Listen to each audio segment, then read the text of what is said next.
My name's Brandon Blythe. I'm the fire chief for the city of Wylie Fire Rescue. I've been in the fire service for about 30 years. I actually started in Wylie as a volunteer firefighter in 1993. I was going to Fire Academy and I stopped by Fire Station 1 to actually borrow a pair of boots for Fire Academy, and they said, yeah, you can borrow boots as long as you become a volunteer. And I've been a part of this organization ever since in some form or fashion.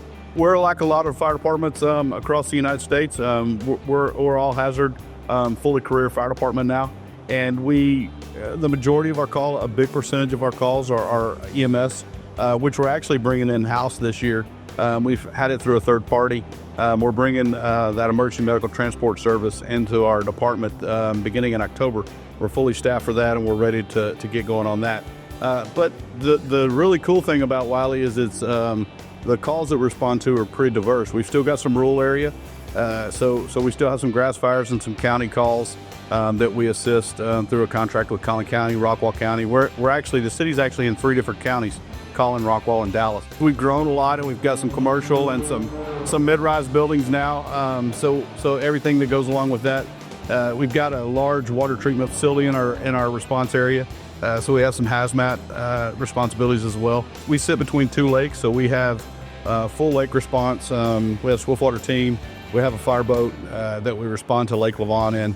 And then we assist just about anywhere around us. If you get just east of our city, it's just starting to develop. And so there's still a big rural area east of us where most of the fire departments are volunteer, and we assist them anytime they call as well.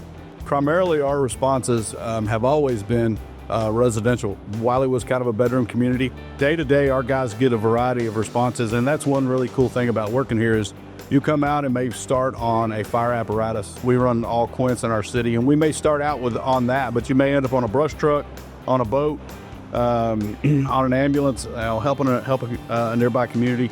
And so it's a good mixture and keeps our guys on their toes for all of those types of incidents. We're very, very fortunate. A lot of community support, a lot of support from our city management and our council.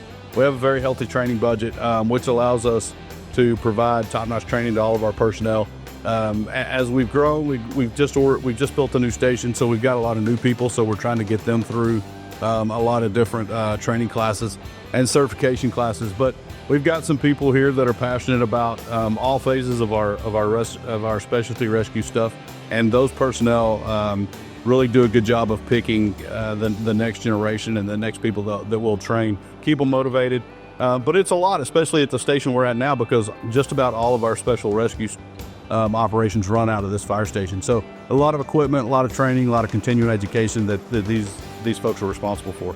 Recruiting stuff, our area is extremely difficult because we have some large cities around us that are probably top paid in the state. It's good for us in a way because it helps us with recruiting and helps us keep our pay up, but we can't keep up with those. We just don't have the tax base. But the city does a very good job of trying.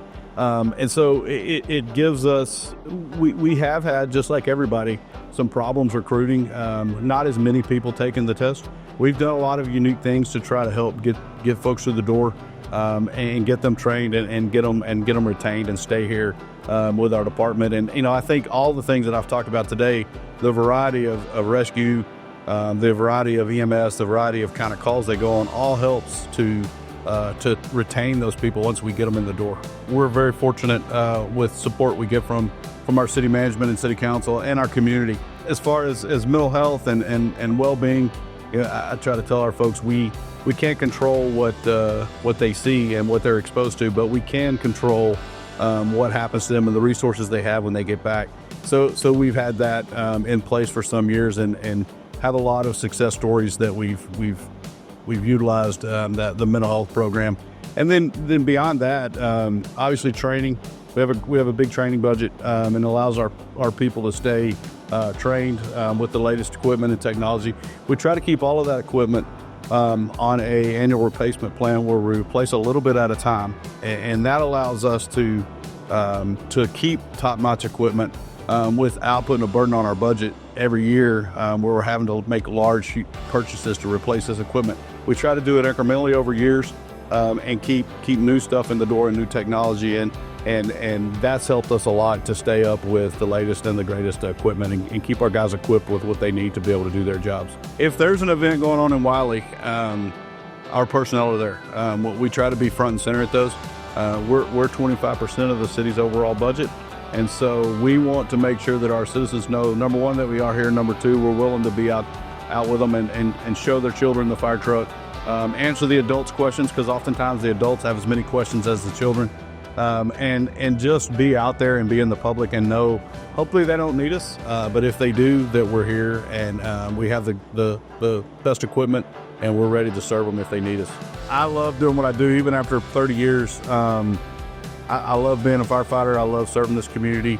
I love the people that I work with. We have a great department. They go out and perform that service at the highest level and exceed our citizens' expectations day in, day out. And that's what keeps me coming back, removing the roadblocks to make sure our personnel got what they need and can get the job done.